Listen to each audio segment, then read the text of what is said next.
أوصيكم ونفسي أولا بتقوى الله، واتقوا الله لعلكم تفلحون. أما بعد، فيا أيها المؤمنون، مما لا شك فيه ولا ريب يعتريه أن رحلة المؤمن في هذه الدنيا محفوفة بالمصائب محاطة بالابتلاءات.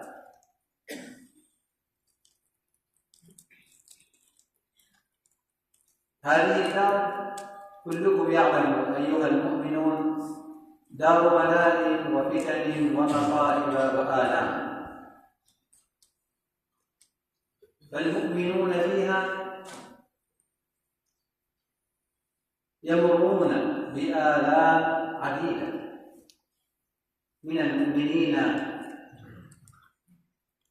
من يمر بآلام في دينه ونفسه، ومنهم من يمر بآلام في جسده وذريته، ومنهم من يمر بهذه الآلام في زوجه أو ماله إلى غير ذلك من أنواع الابتلاءات والمصائب والآلام.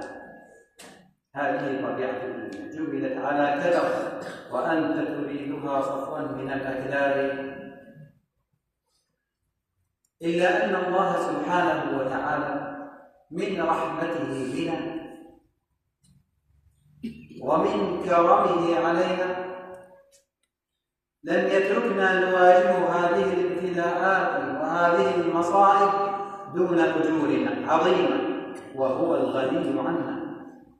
مع أنه غني عنا ومع أنه مالك لنا، رتب كثيرا من الأجور والحسنات على من يبتلى بهذه الابتلاءات إذا صبر واحتسب ذلك عند الله سبحانه. اسمعوا إلى هذا الحديث العظيم، حديث صحيح بل في الصحيحين، يذكرنا بعظمة هذا الدين العظيم في دين الإسلام، ويذكرنا برحمة ربنا ذي الجلال والإكرام. وما قرأه مسلم وتدبره إلا زاد تعلقا بالإسلام وزاد حبا بهذا الدين العظيم. روى الإمام البخاري ومسلم في صحيحيهما من حديث سيدنا أبي هريرة رضي الله عنه أنه قال النبي صلى الله عليه وسلم: ما يصيب المسلم من نصب ولا وصب ولا هم ولا حزن ولا أذى ولا غم حتى الشوكة يشاكها إلا كفر الله بها من خطاياه.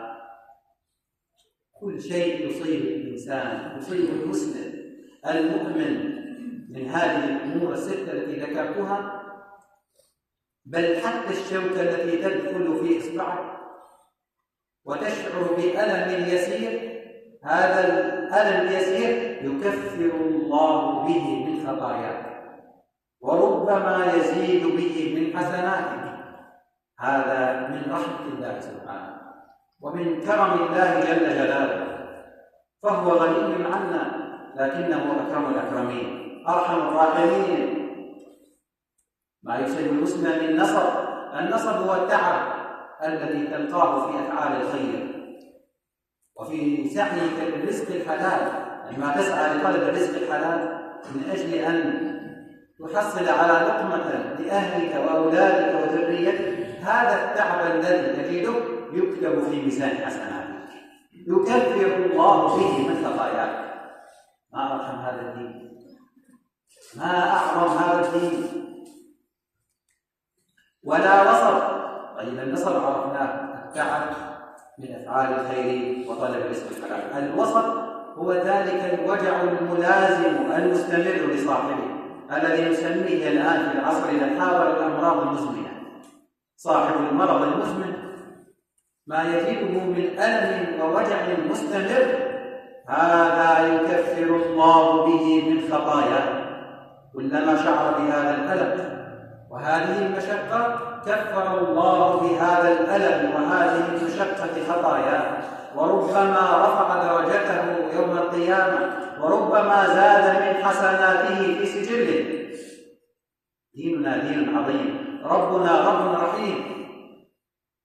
النصر، الوصف، الهم، هذا الهم الذي يحدث نتيجة خوف ما يتوقع حصوله، الحزن الذي يحصل بعد أن تحدث المصيبة أو الابتلاء، والأذى معروف، كل ما يصيبك من أذى،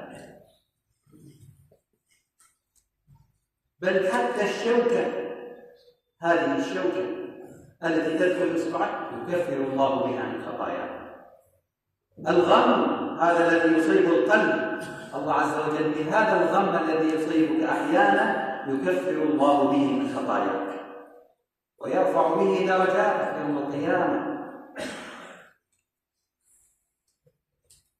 ولذلك من هنا ندرك حقيقة ومعنى ذلك الحديث الصحيح الذي يقوله النبي صلى الله عليه وسلم عندما قال وهو متعجب منه.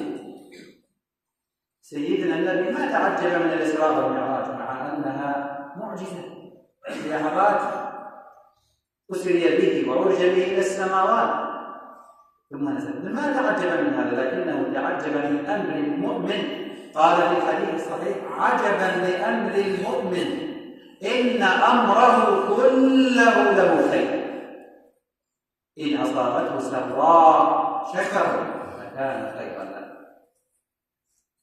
وإن أصابته ضراء صبر فكان خيرا له.